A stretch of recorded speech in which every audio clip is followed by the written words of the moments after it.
Your customers will tell you what they want to buy. Your customers will give you the path. And if you can't sell it, don't market it. And if you can't market it, don't invest in it. What's going on, everybody? It's George here from NVISION, and I've got a special guest here today. Somebody I met in 2017, Jeremy Miller, who is the author and founder of Sticky Branding.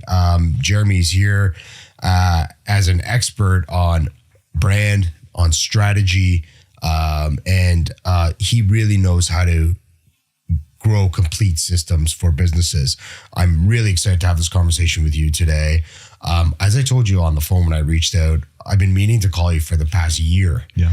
And I'm like, will he do it? Will he not do it? So when you agreed to come on this show, I was so thankful and appreciative. So thanks for being here, man. Well, thank you. And thanks for the invite. I would never have said no. This is the best. You just never know. You know, I know you're a keynote speaker, and I know you're not shy when it comes to being in front of audiences.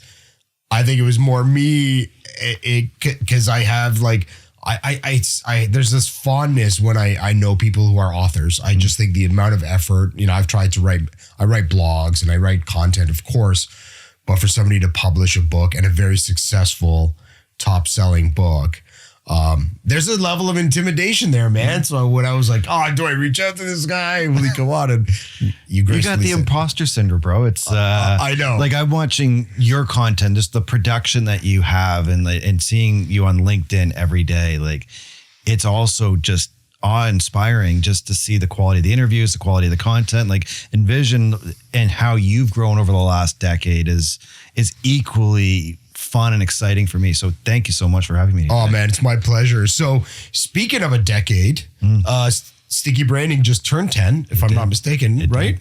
And so I want to ask you, and let's dive right into this. Yep. When you look back at the problems you were solving then and the problems you're still solving, that you're solving now, what's changed in the last 10 years from your perspective?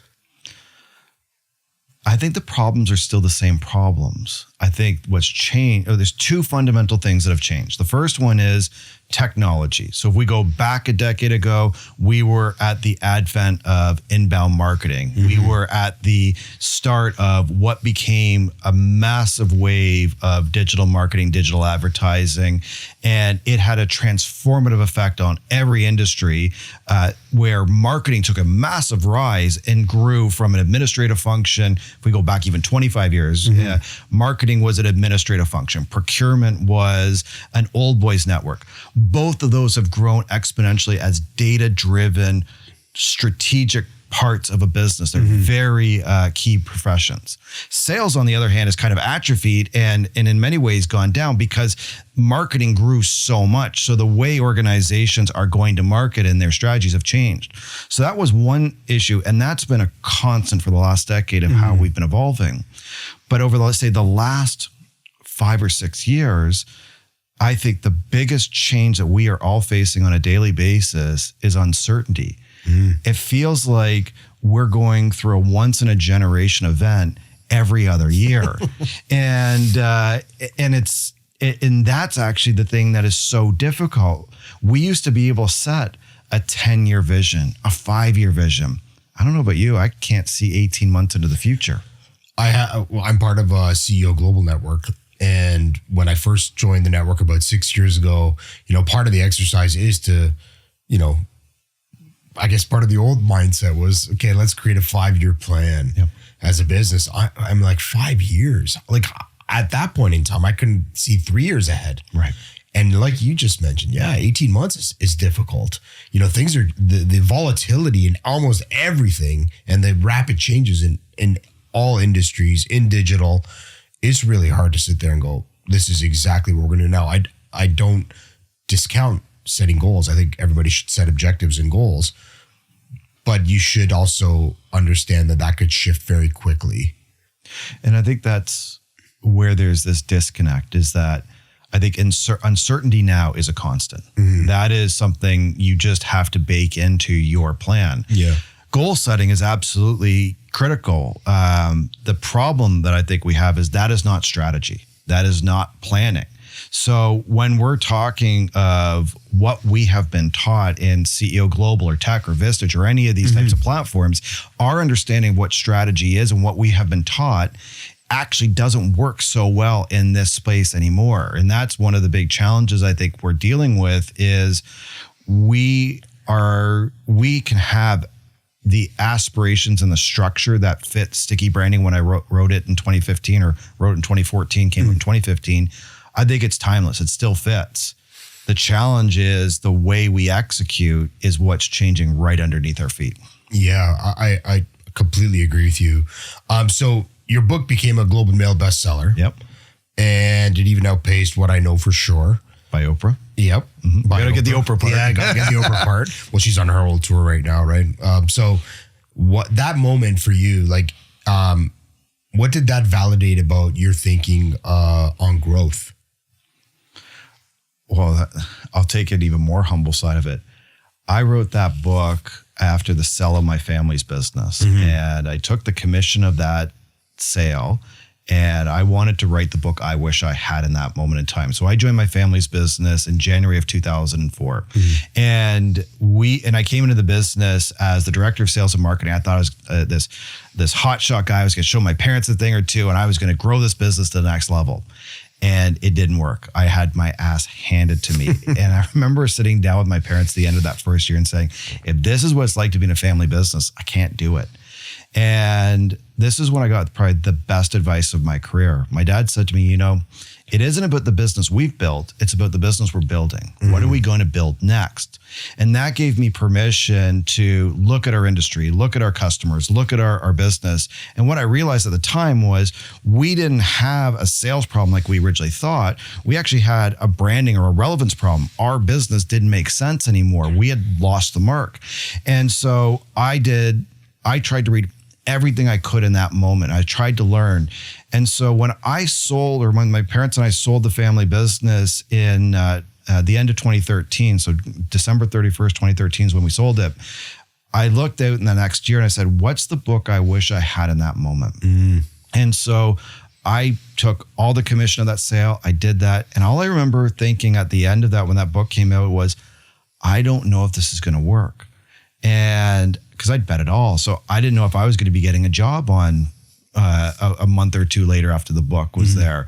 And it took off. And that was just the most invigorating and validating thing. It was so humbling at the same time, but it opened a door in a world that I'm so grateful to be a part of. And my whole career has just continued to evolve. It feels like this squiggly thing.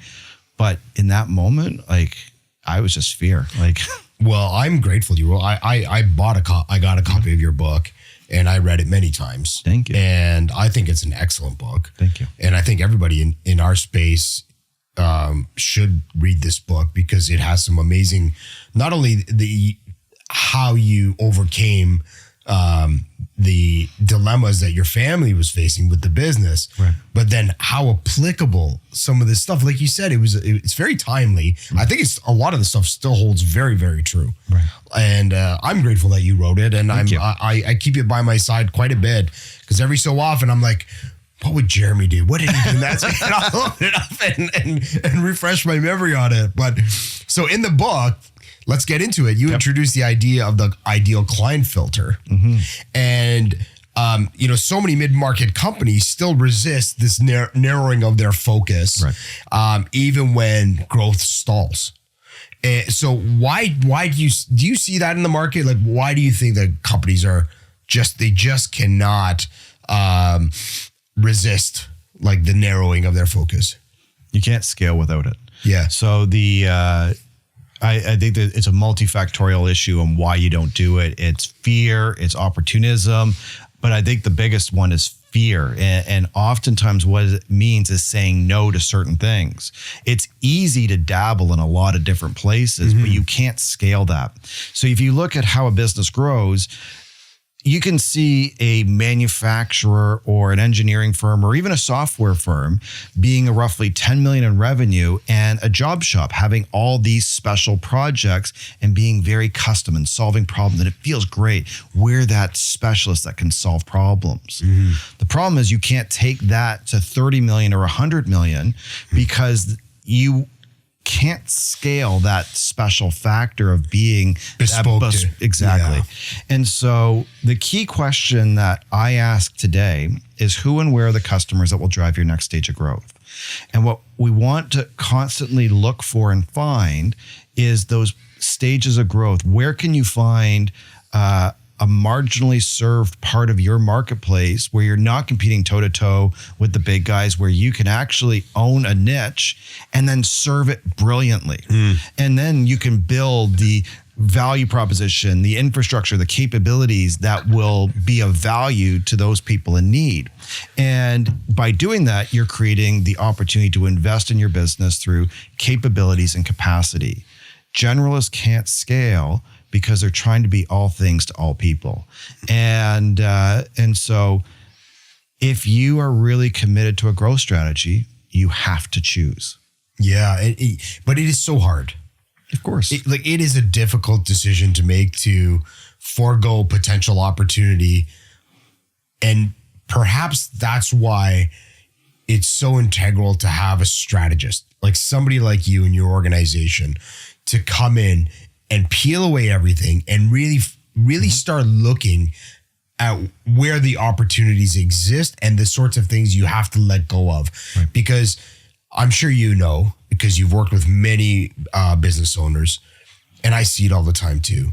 When you start telling people how to operate their business, I go into it as a marketer, and the reason they hire me and the agency is they want growth. Of course. Period. End of story.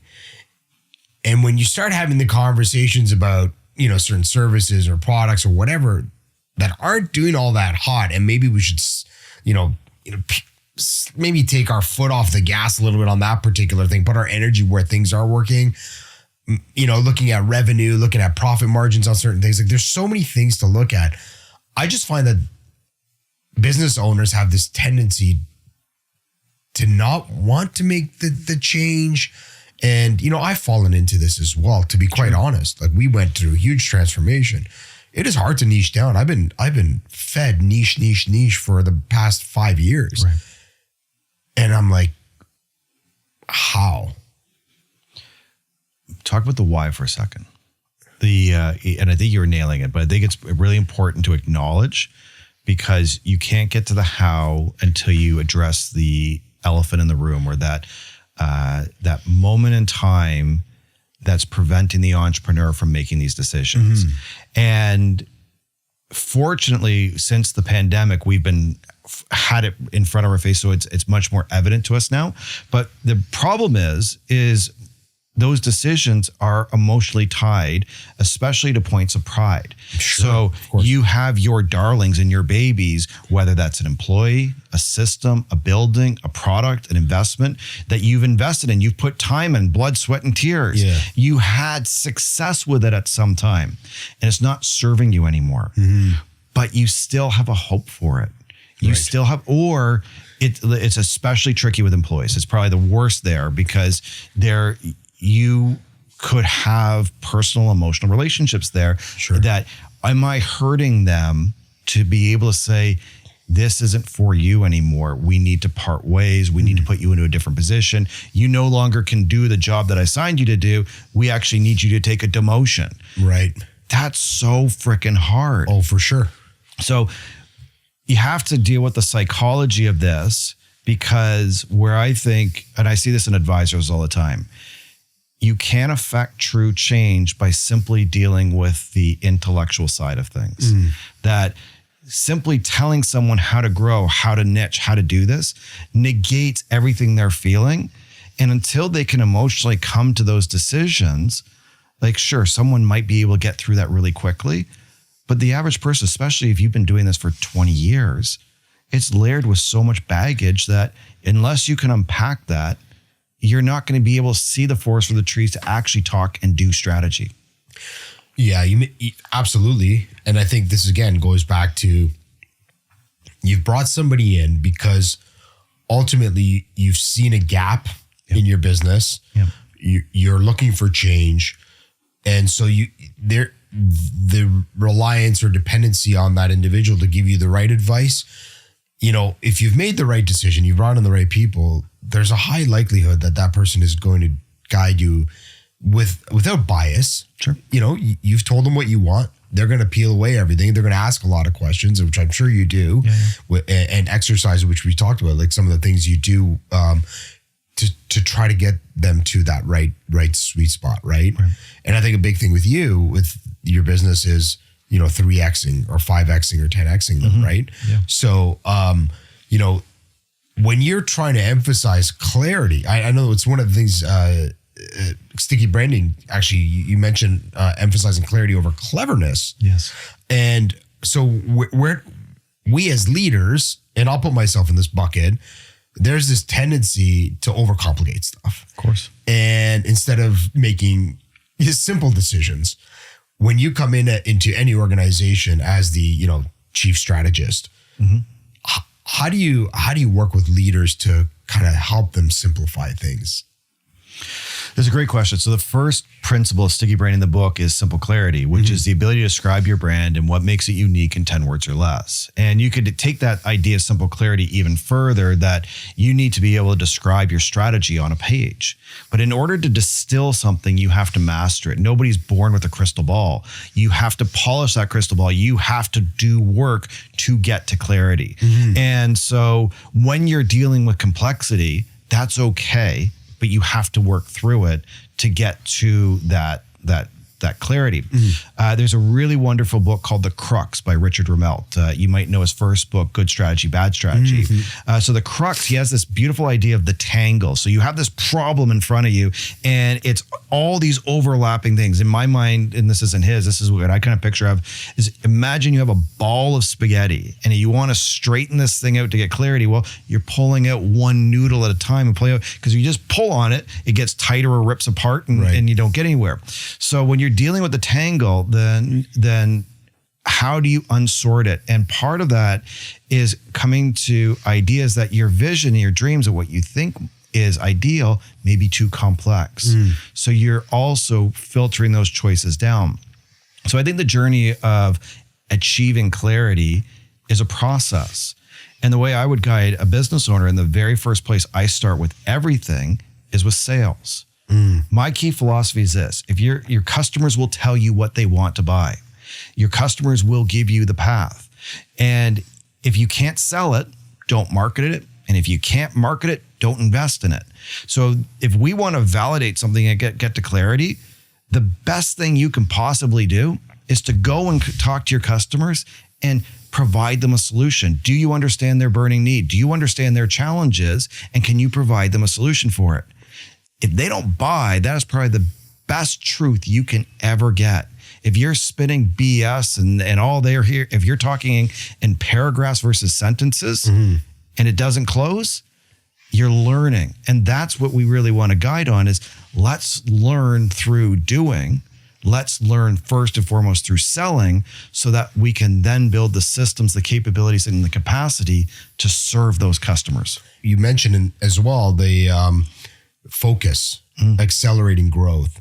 So is this where part of the focus comes in? Is like, is it a one thing at a time? Let's concentrate our energy on solving this particular dilemma, problem, whatever, fixing it, and then moving on to the next thing.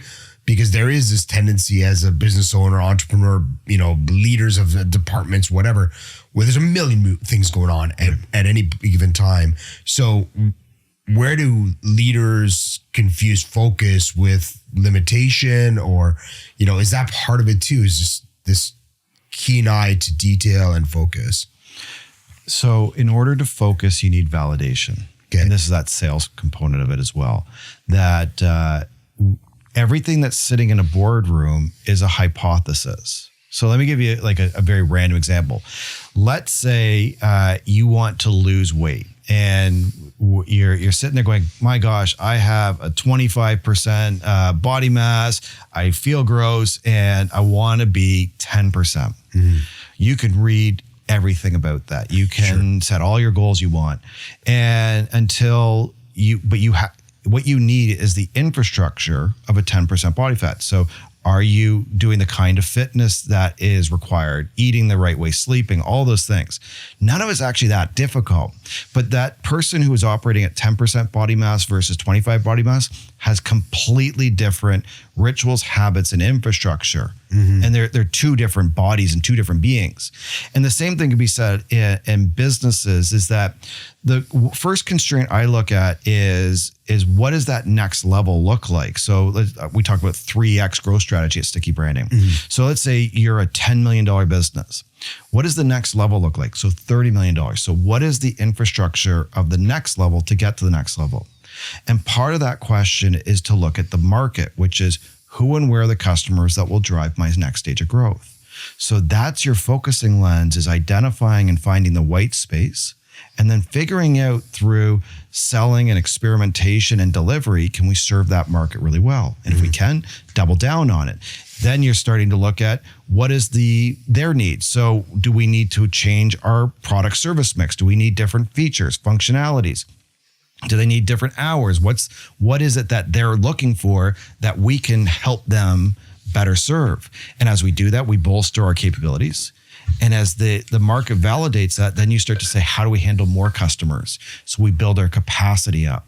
And so the iterations here are, let's go out to the market, get external validation. Let's prove it that they want this. Let's deliver it and prove that we can do that. And then double down and double down and double down. And so to your point, yes, it is a learning iterative process.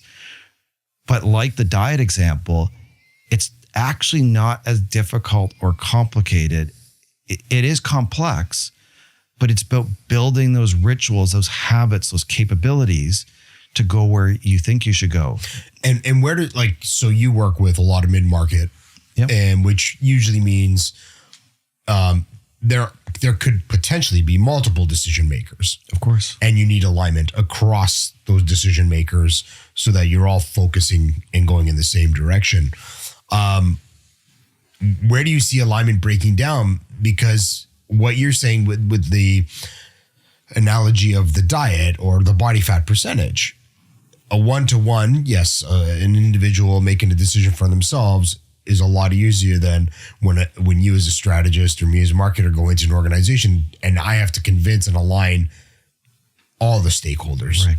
So how do you kind of navigate that when you have multiple stakeholders and you need to get them all on the same page? So in Sticky Branding, we have a process. So the 3X growth strategy aligns by putting people through a strategic planning process to create alignment. But let's continue on this diet metaphor. I'm gonna beat this metaphor down to death. 95% of diets fail. We know this statistically. Yeah. And the strategy is the same thing. Everyone starts at their goals with the best of intention. It's January 1st. I start out with my diet, and then February rolls around. You're like, you know what? I love ice cream, and your diet goes to hell. Yeah. And it's the same thing. Strategy and growth in its core is change. Yep. And change is painful. That means that what got you here won't get you there, to quote Marshall Goldsmith. Yeah. So we need different infrastructure, different capabilities, different people, different products, different customers. It's all change management. And if you are successful, the worst, most insidious thing is an entrepreneur who is, let's continue on this, say, $10 to $15 million business. If you've got, say, 25% margin, well, you're paying yourself pretty damn well. You're probably pulling out $1 million a year. So you're potentially fat, dumb, and lazy and successful. I can be a really successful business. I don't need to do this change anymore. It's BS. Right. So what we're looking at is that these changes are like dieting. But if you take the diet example, someone has a heart attack, and then they have this critical incident, and they use that to actually change their lifestyle, to get in shape, to lose the body fat, and they build those systems. What I often find, and it's not necessary, but it's so true, is businesses need a reason to change that is forced upon them. And fortunately for this uncertainty, whether it was the pandemic, the supply chain shortages, the trade war, whatever's going on, these external factors, whether they're a policy change, an economic change, or a competitive change, AI, any of these types of things, when that threat is upon you, you can actually align the team because you can name the monster that predator that's about to attack you so that you can organize yourself. The pandemic was the greatest moment ever because you could say, sorry guys, we have to do this. Pandemic, got to do it, COVID-19. We've lost that. The problem with what we've dealt with in the last 18 months with a trade war is everyone's dealing with it different. It's not a shared experience. Yeah. But the threat to your business can be an aligning factor. When you can name the monster, you can then help align your management team and then your staff to what is the change you're trying to affect and what is the strategies and plans that you need to conquer or overcome that. A lot like building resilience, essentially, right? So, in terms of like with respect to sticky branding's principles and having, with markets becoming, I guess, less predictable. Yep. Because there are so many external factors well outside of your control, my control. What's proven? What principles have proven to be most resilient when it comes to the lack of predictability in the market? Well, I think what's interesting with sticky branding is it was born out of uncertainty. So I joined my family business in 2004 following the tech wreck of the early 90s and the 9/11. So I came in after recessionary behavior and thought the business was going to take off, and it didn't. And so we had to reinvent ourselves. And what fundamentally happened was we were in the IT staffing business. And so in the 90s, my parents had a very successful business.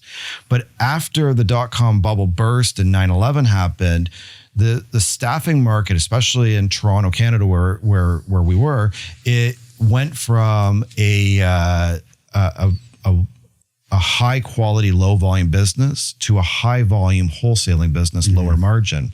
And no one gave us the memo. My parents didn't get this. So, okay. So we were left holding the bag, selling, and the market had moved ahead of us and away from us. And we didn't have the infrastructure to compete. So we were left with the dregs of the industry dealing with customers that were unprofitable, unethical, and unpleasant to work with. And the way we solved our problem wasn't by trying to recreate what we had. It was about looking forward and finding that white space. So in that moment in time, it was about leaving IT staffing and identifying that we could be the best in the world at sales and marketing, recruiting, and Salesforce design. And we did that and we achieved that. And we were able to use that positioning and we embraced digital marketing very early to reinvent ourselves, and that's how we grew. So rather than trying to compete with the giants, when you lose relevance, it's about finding your new path. And so the principles, to answer your question, are all born on uncertainty. Yeah. But if you had to anchor on one, I still go back to simple clarity. Clarity. Like, it is the truth teller. Because if you cannot describe your brand in 10 words or less, you do not have focus. If you do not have focus, you know you're going to have a sales problem. So let's assume clarity is achieved. Yep. What do you see breaking, or that breaks typically after clarity has been achieved? Do you have the infrastructure to feed your business? Okay. So I think of these as acquisition lanes. Okay. So what are your predictable sources of business? How do you put yourself either in the path of search or the path of referral in order to generate business? And so you can take the old John Wanamaker quote. He said, half of my advertising is wasted. I just don't know which half.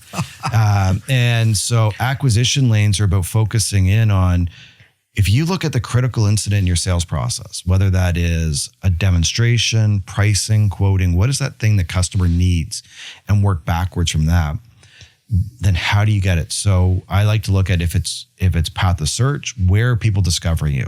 AI is now becoming a huge there.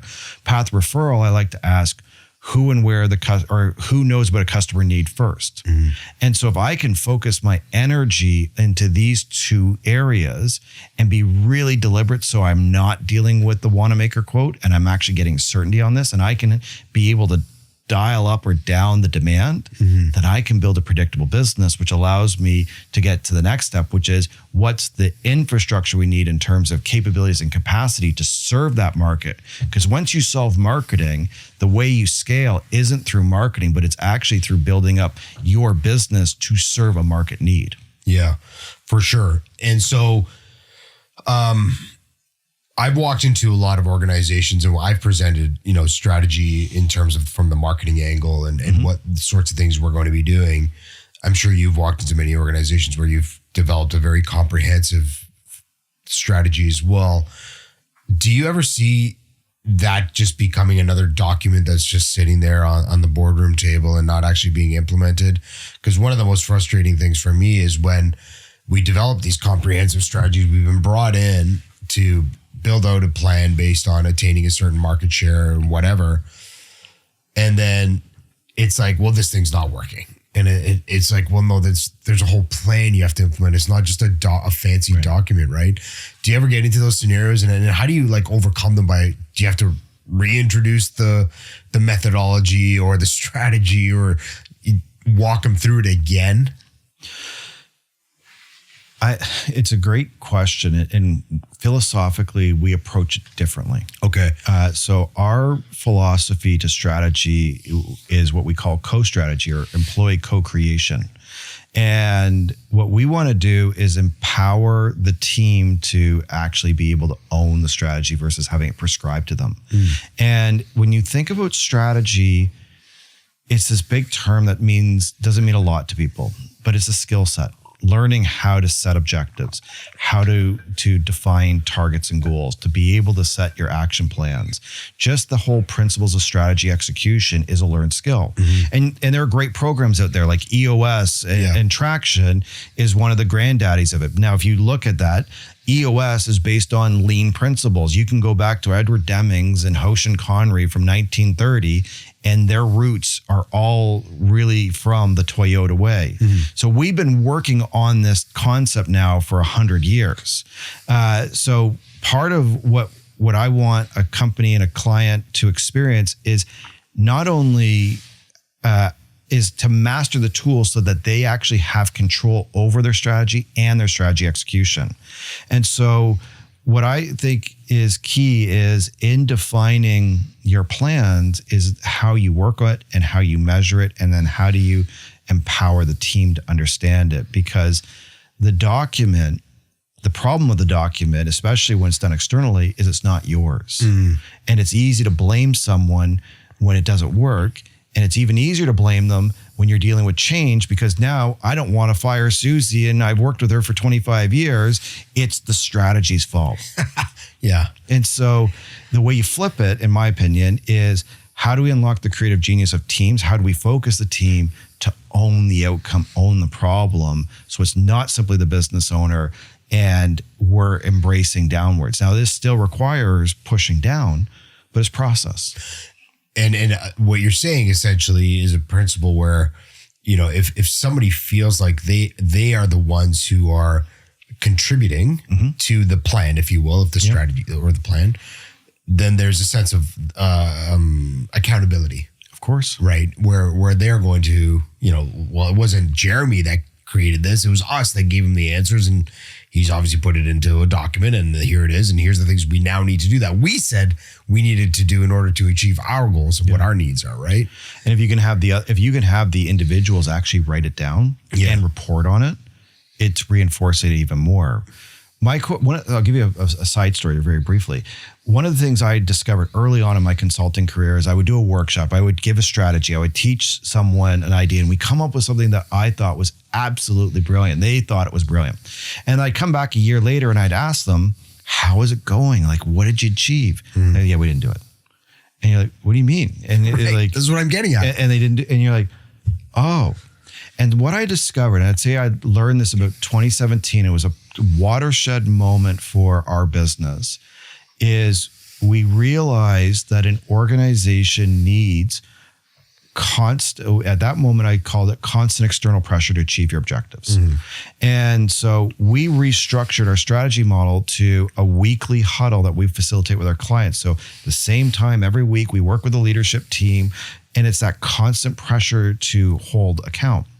Now, since then, what we've learned is through systems, through tools, you can actually empower the team to do that. But it's got to be granular, and it's got to be action-oriented, and it's got to be accountable. So we have a principle called a slingshot, and that is a weekly reporting on your quarterly priorities. And so every week, every individual is responsible for their swim lane. So you've got a chart that says, my project is X, and then these are my deliverables every single week for 12 weeks. And now I have to show up every week and say, this week I'm red or green. So if it's red, I move it forward a square. If it's and if I miss it, I move it forward and so forth. 3 reds in a row, you have to ask for help. People hate that at first because they're being held to account. It takes cognitive load to write it, all that kind of stuff. But what we find is after about 3 cycles or 3 quarters, then you start building a habit, and it starts to actually liberate you because now you're working on the plans, right? And you can see you actually have control, and you're not fiefdom building and blaming each other. It's that we are trying to affect change, and sometimes the employer, the manager can't see it. Right. But they're here. If they can ask for help, maybe their boss or their boss's boss or the owner can help see it differently. And if they can't, maybe we need to look externally. Sure. But if we can name the problem, chances are we can solve the problem. But if we're not tracking and maintaining it, it's this starts and stops and blame game and everything else. So I really do believe strategy is process. And if you don't work it every week, the chance of success drops precipitously. And I think I think you bring up a wonderful point, which is in order to be accountable, you got to track. 100%. Right. You got to know on a consistent basis whether or not everybody is paddling the boat in the right direction, right? Yeah. Because if somebody's veering off and everybody else is going one way, at the end of the day, you're still not going to accomplish the goal. Like some people may fall off the boat. Some people may, I don't know, you'll never get to the finish line, I guess is what I'm getting at, because everybody's not, rowing in the same direction. You know what's funny, George, is it's more insidious than that. So let's take EOS for a moment. It's a brilliant system, but the VTO, the strategy piece, has a fatal flaw to it. So first thing is you're planning for a 10-year vision and a 3-year, or you have your 10-year vision, your 3-year plan. And again, this uncertainty that happens there. The other side of it though, is you have your big rocks. So on average, 48% of rocks are completed on an annual basis, but they still hit their 3-year goal. And the irony is, through inflation and through the inertia of your business, you're probably going to hit those revenue targets that you set out. If you're growing at, let's say, 10% compounded annual growth rate, you're going to keep growing and it's going to keep compounding. The whole market of your business is going to pull you there. It's pretty much a guarantee. But if you're trying to do more than that, or you're trying to gain certainty to that, or you're going through a tumultuous time, that's where it breaks apart. So a lot of people feel success and feel like they don't have to plan because they get there anyways. Sure. And so you have to say, am I sitting on the lazy river and it's just going to take me there? Or do I actually want to affect change and affect change in a deliberate way in our industry or our business or for our stakeholders? And that's what becomes what differentiates average companies from great companies. Anyone can grow a business. Anyone can do a good job. $10 million exists forever. But let's say you want to go from 10 million to 30 million, 30 million to 100 million, and you want to do it faster, or you want to have an exit with a substantial multiple, then you're going to have to do things differently versus getting lucky. Sure. Yeah. Yeah. Luck is only going to take you so far. It worked for the baby boomers. I don't know if it's going to work for us. Yeah, for sure. I want to pivot a little bit. Please. And talk about co-strategy. Okay. If you're cool with that. I'd love to. All right. So sticky branding really laid the foundation for focus and positioning. How did that work lead to the creation of co-strategy? We've gone through an exercise. Well, 2 things there. The first one is we have branding in our name and we don't do branding. And so we have an identity crisis, but I still am very passionate about the idea of sticky branding. How do you get your customers to choose you first? This is key piece for us. So co-strategy started out as a rebranding project. And what we realized though, is it's a separate business that we have spun out. And the idea is collaborative strategy.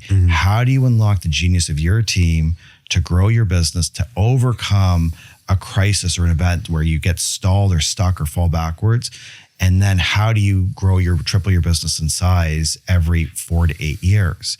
And so what we have done with Co-Strategy is taken the consultant tools and methodology of sticky branding and packaged it in a combination of training, coaching, and software so that you can learn and implement this in your business. So Co-Strategy, you've said it a few times now, like promises to 3x growth over 4 to 8 years. 10 to 30% compounded annual growth rates. Unbelievable. So, and you may have, I think you have touched on this, but what sorts of internal shifts have to happen before that outcome is even possible? Because it sounds too good to be true. Why does it sound too good to be true? To go from, let's say, 10 million to 30 million in 3, 4, 5, 6, maybe 8 years. Like for me, I'm like, how is he going to pull this off? I mean, I'm knowing you, having read your books, I know the genius that you bring to any organization, but it sounds like I guess I'm looking at it from your shoes to make that commit to say, I can make this happen for you. Yeah. That's a bold statement, man. You know, and that's where I'm like, wow, how is he going to do it? Like, what are the things? So why I ask, is it possible? I mean, you are the expert. You tell me. I mean, you've done it. I know you have, but I'm sure it takes a lot of shift. And I guess here's where my question is coming from. Okay. Resistance. Yes. The resistance to change, the time it takes to come in, do an assessment, understand that many people are on the wrong seat on the bus. The equipment is wrong. Whatever the thing is, it is complex. Yes. And that's where I'm like, that is, I think, the biggest question I have is like, you as a I know I get faced this resistance. You've got to be faced with resistance or challenge. It's a great question. And I'll be very transparent. I'll tell you what the Jedi mind trick is. Yes, please do. We can help you achieve a dramatic lift in sales within 3 to 6 months, not typically within a 25% lift of sales within 6 months. And the key premise of where we start is this is a sales first strategy. I'll go back to the quote. If we can't sell it, don't market it. If we can't market it, don't invest in it. So we start out not through strategy and planning and dreaming of what we want to be. We start out through execution. We want to activate and sell and prove that you have latent capacity in your business and that you can move forward with this. Okay. And so we start out with a process called it's a sales sprint essentially. So we help you create a pitch to validate a growth market. So we call it an offer messaging stack. Okay. And by doing this, what we're looking for is what do you have to sell and what are you doing really well right now? Now, who is the customers and companies that have a need for this and what are their burning needs? What are their known and unknown needs and how do we quantify that? Okay. And then we create a compelling pitch and a sprint that goes on to that. And what we're looking for is to capture customer feedback. So we believe rather than customer surveys or what you're saying at the boardroom table is let's go take what you know and sell it first. So after every sales meeting, you complete a win-loss card. Each one on their own doesn't tell you very much, but when you start to get 10 or more, you start to see trends. Patterns. What common questions, common objections, common needs, common issues, common competitors. And so this gives you two advantages. One, it starts to help you answer and solve questions before they're asked. So if you know all your customers are going to have this objection, give them the answer before they've asked it. The Jedi mind trick. Exactly. And that's what marketing needs. So now you can tell them through certainty as a sales professional, through sales, through customer conversations, this is what we need to communicate on our website and our brochures and our social. This is what our customers are looking for, why, and how we need to resolve that. And the other side of it is you're looking for quick wins. So by focusing on dramatically increasing the volume of sales activity while actively testing and validating your messaging improves your efficacy right away.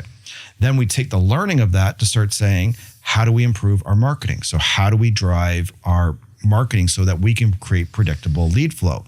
Then how do we invest that into our competitive advantage? And so we're looking at this through the lens of drive it through sales and then build the strategy based on the work you're doing. And so what we're basically doing is treating the strategic process and the growth process as a process versus an event. And you just live and do it. So it is very easy. You can take it again. Let's hammer that diet metaphor. If you are, it's aggressive, but you can lose 2 pounds a week. Sure. That's the equivalent of 15% compounded annual growth rate. It's a very doable metric that will double your business in 5 years. And so you just have to do it. Okay, so we kind of touched on this in my office downstairs. Please. There is serviceability. Yeah. So an aggressive sales plan, ramping up quickly after understanding, the sorts of questions that are being asked and the problems that you're solving. So you've got the clarity on that. You put an accelerated sales plan into play. Is there discussions that are being had about the serviceability of that net new business? 100%. So our model is using external validation. So that's your sales side of things, market activation, with internal deployment. Gotcha. And so what we are looking for, our holy grail and the redefinition of sticky branding is, how do you visibly own your niche so that the only way to compete with you is to buy you? Okay. So our version of brand strategy now is to physically assert yourself to own a marketplace. But to physically assert yourself is where you actually need more than marketing. It can't be lipstick on a pig. Of course. You need to look at what are your customers' needs? What are they trying to solve? And so how do we adapt our products or services and our capabilities to serve that need? And I think of those as core differentiators. And it's probably anywhere from 3 to 5 that you need to invest a disproportionate amount of time, energy, and resources to serve your customers brilliantly. Yes. And then as you're doing that, the second principle is throughput. Well, the way we scale a business is actually not through sales and marketing, it's through throughput. So if you can achieve product market fit, what you're then doing is, how do you serve that? So in the mid-market, the more you can invest in the right infrastructure, your customers will gobble that up. If you give me this, why don't we take an actual example? Okay. Because I think it'll be more clear versus theory. So if you've had ice cream in any Canadian restaurant, you've eaten Central Smith's Way too much ice cream I've had. Delicious. It's that diet problem. I used to work at Baskin Robbins when I was a kid. And Okay. Scooped up way too much ice cream. Yeah. So Central Smith, if you go to Selwyn County in Peterborough, wonderful. Just go to the factory, the scoop shop in the summer, phenomenal. Okay. It's a 100-year-old family business. It's just an absolutely beautiful story, beautiful company. But in 2015, they had a listeriosis outbreak. And they had a recall. And so Gordon Foods and Cisco and everyone else returned the product. And that's when we started working with them. And they said, look, we've had a 15% drop in revenue, and this was a bad year. Our profitability is off. And so we started out with, what is this co-strategy process? And we looked at their customers. And at that time, they were operating in 14 different markets. Oh. And so they were in scoop shops, and they were in retail, and they were in healthcare, and they were in everywhere. They were in all these different places. And so we started to look at this. And I remember sitting in the meeting, and we were looking through the financials, and the distribution manager, Steve, said, I don't get this. We spent 85% of our marketing budget on scoop shops, but that accounts for 0.7% of our revenue. That's where their competitors were. Chapman's, Cortha Dairy, Ben and Jerry's, and all that. Oh, yeah. So the salespeople and the brokers were all saying, I need more swag, I need more signage, I need more all this stuff, because they're going toe to toe with their direct competitors, playing in that market, and then ignoring 99% of the business. And so what we realized in that moment in time is what we do best is we didn't want to be a B2C brand. We wanted to be the best in the world at a B2B side of things, which led us to say, let's focus on food services and co-packing. And we changed our messaging, our position. We ran a sales sprint on this. And within 6 months of that, they had a 25% lift in sales. Nice. And they just kept growing from that. From 2016 to today, they have not increased their marketing budget. They have tripled their business in size with one salesperson. And so what happened is, as they focused, they built their reputation, their capabilities. So they started investing in the factory. They invested in first to put on a freezer, so increase their capacity so they could do annual storage. Then they put on a second shift. Then they brought in a COO who implemented lean principles and production standards and efficiencies. Then they put on a dairy silo, and each step of that increased their throughput and capabilities to serve the market. And every time they increased their capacity, the market gobbled it up. And so in the pandemic, they had that crisis where they were the primary supplier to the restaurant industry. That market fell down, but at that same time, retail took off and co-packing took off. So we actually ran another sales sprint, which was one of our most successful of all time. And we said, since the start of COVID, retail ice cream sales have increased fivefold. Ice cream is the new toilet paper. Have you considered a takeout option on your menu? And it had a 70% response rate. Within 5 weeks of that pitch, they landed their first whale, which is about 500,000 units. Wow. 5 months later, they got a mega whale for 20 million units. Wow. And they continued to double down on it. But the key is when we validated that focus, they have grown the business not through sales and marketing, but through creating capacity. And how involved are you in supporting or helping them make those sorts of decisions? Like you mentioned increased in storage. Like, do you get involved in that, or you're just like, listen, I'm here to tell you what you need to do, and here's all the things I've discovered, and here's the direction you should take. Now make all the business decisions yourself. If you need more space, that's on you. If you need to, pivot, that's on you. Like, where is there a demarcation point for you? Yes, I'm not an operations specialist and doing those sort of things. For me, and this is what we teach our clients, and this is part of our process, is what we're looking at is how do you identify and validate a growth market? And then how do you identify, A, where do you get a competitive advantage through capabilities? And B, where do you focus for capacity?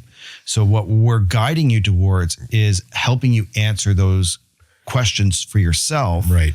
And being a part of that facilitation. Okay. So by answering questions like predators, what will eat you if you don't eat it first? Right. Core differentiators, where do you need to focus a disproportionate amount of time in order to create a competitive advantage?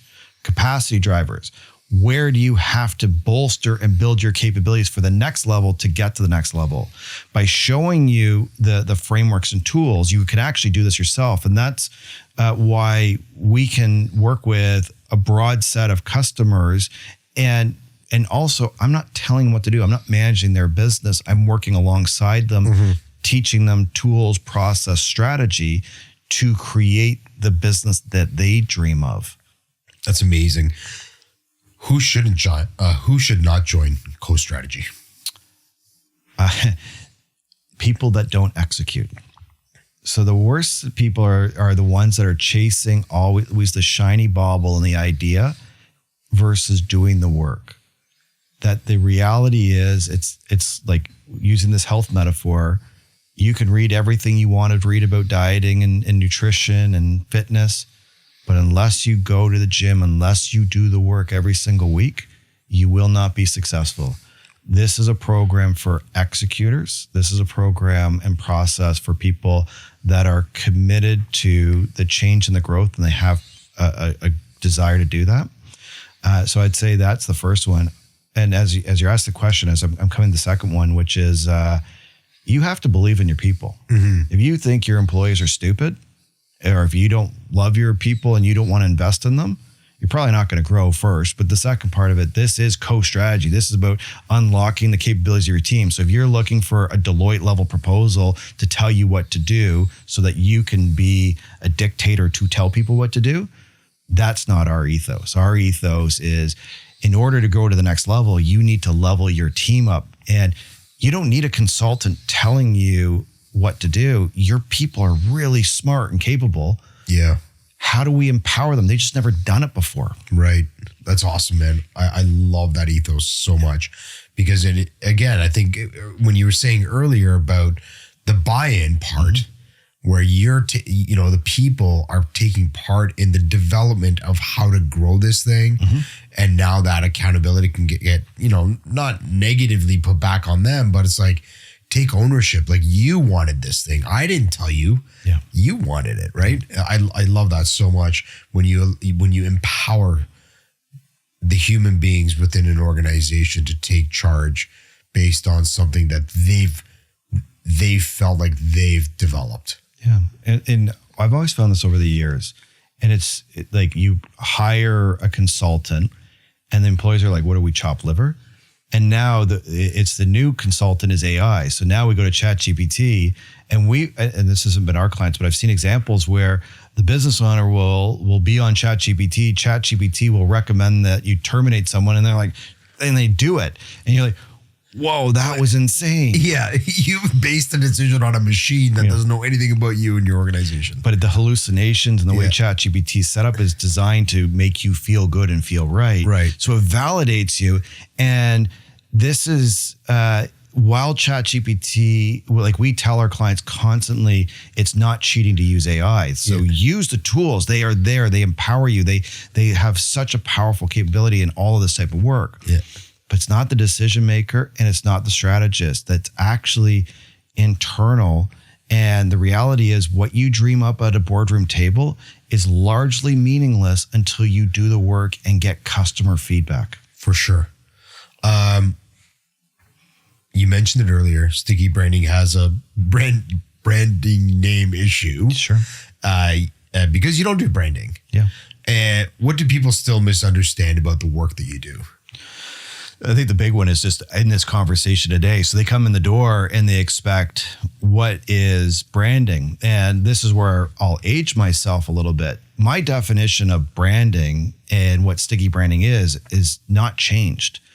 But over 20 years, the definition of brand has changed. I think branding as a whole has an identity crisis. We used to look at brand strategy as truly strategy. How do you position yourself to win? Right. How do you create a first choice advantage? All the principles I taught in sticky branding. Now we associate branding with influencers, media, advertising, and a lot of the soft tissue marketing stuff. How you look, how you feel. And the industry and the consultants have gone that way as well. So I know when I'm chatting with Gen Xers and boomers that grew up in brand, we have that same thing. But I think the market has moved away from what we define it is. So I always look at big M strategy versus little m strategy, big B branding versus little b.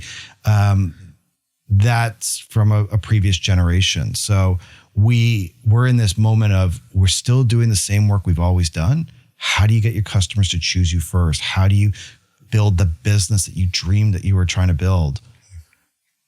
But the way we describe it, the way people are looking for it now, is just creates too much dissonance. Yeah, gotcha. You collect wine. I do. What does building a great cellar have in common with building a great company? It costs too much.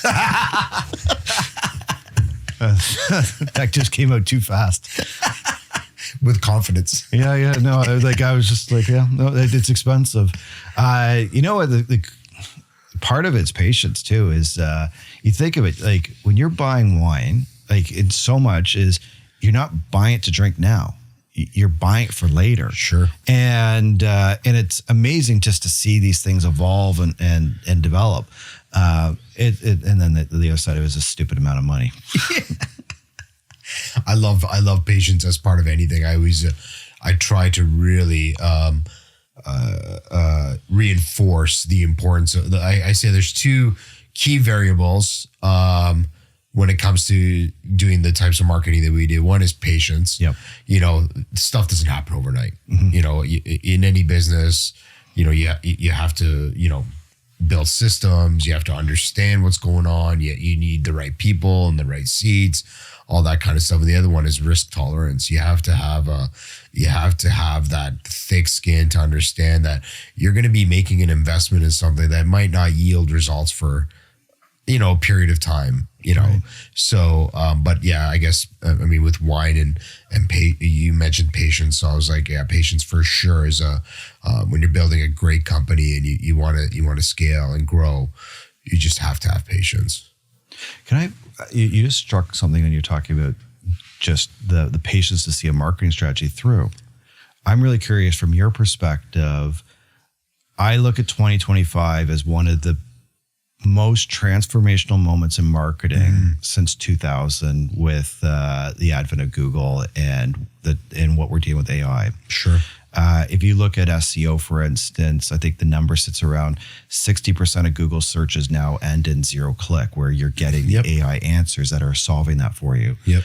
When you're looking at marketing strategy and the work you do with your clients right now, where are you aiming them in order to have that resilience and patience when their strategies are potentially breaking underneath them? Or are you able to avoid that breakage? Yeah. So the thing that I've always been advocating for when it comes to marketing, it was diversification. Okay. Meaning you can go single channel, you can put all your eggs in one basket and be that was Google for a lot of people. Yeah. And then algorithmically things change, and then AI introduces itself, and now there's 0-click search happening. And if all you've done for the last 15, 20 years is put all your eggs in Google, you may have disappeared in a very, very short period of time. So diversifying your marketing channels, I think, has always been my approach, is you're doing things cohesively across search, traditional search. You have a lot of great channels now, like the Reddits and the Quoras of the world that exist. Those get gobbled up with AI search at some point, but email, social, optimizing CRMs. There's paid channels. So that diversification, I think, is something that nothing's a guarantee, but safeguards you from massive change in industry. And obviously now with, ChatGPT is about to launch their paid search ecosystem. It's just a few weeks away from, as they've been saying for a few weeks now. I think diversification is important. And I think having a solid strategy is also just as critical. Because you need to know what you're striving for and what you're aiming for. And our strategies, probably different than like when you go in and you're looking at, running exercises to really help a company focus. We're looking at, the one thing that's really helped us is where we used to invest a ton of money in like Gartner reports and all these reports. It was like tens of thousands of dollars just to obtain research. That's at our fingertips now. Right. Which helps us make better decisions for our clients. And faster decisions. Yeah, exactly. So I don't know if that helps answer your question, but diversification is really important. Where are you at on traditional marketing and marketing in our protein forms? I'm such a dork when it comes to measuring. Yep. I love numbers and data. And traditional marketing, if we're talking about radio and television, maybe print, I struggle because I don't have, there's numbers. Radio will tell you we have this many listeners at our station. Television will tell you we have this many people who tune into whatever it is. I don't know. It's like, okay, but how many actually took action after seeing your ad on television? Right. Or how many called the phone number they heard on the radio? Like, can you measure that effectively to make good decisions? Because at the end of the day, it's your money that I'm spending, and I want to make it as effective as possible. Right. I think there's a place for it. Don't get me wrong. I think I don't know. I'm seeing a somewhat of a resurgence, but I think this resurgence is going to come in the way of modern channels like Netflix. Yeah. Or Spotify. Which we do a lot of Spotify advertising. And because we could see the data, because we could see how long somebody tuned into the ad that's playing, like, did they listen to the entire thing or did they, whatever, that makes us make better decisions. I love that. I think it's so refreshing to hear that, because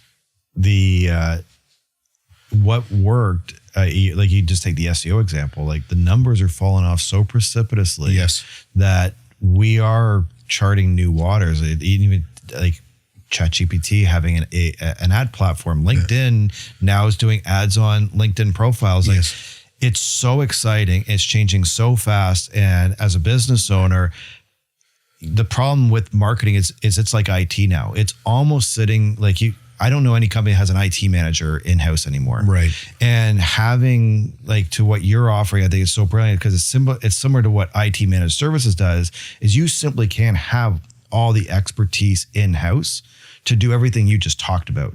You can have really good project management, execution, maybe a bit of design, but when you're talking about media strategies and content strategies and data, that you got to spend a lot of money to build those capabilities in-house. For sure. And I just had a recent friend on, Julie Ford, who's a fractional marketer. Okay. So she'll go into an organization because they don't have a team per se, or they need somebody to come in and kind of oversee the marketing initiatives that take place in that organization, but they don't need somebody there 9 to 5, 5 days a week, right? So she'll go in, assess their ecosystem, assess and understand what their marketing needs are, what the company's needs are,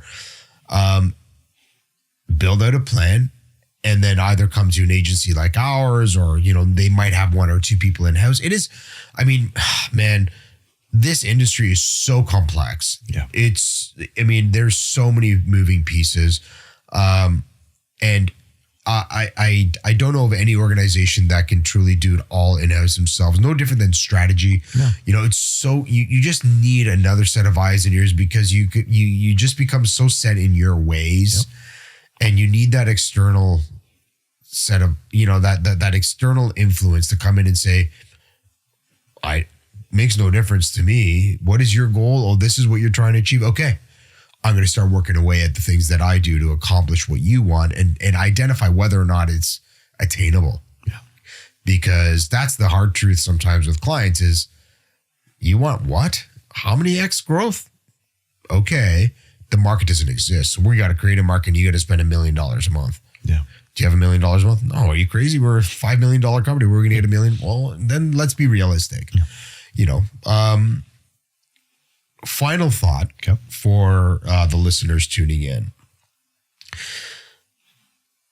What you said earlier, I do feel like the ground is shifting underneath a lot of us right now. And there's external pressures, the economy, everything going on around the world. What's the one thing you would say right now to our audience that they need to stop delaying? Oh, that's a great question.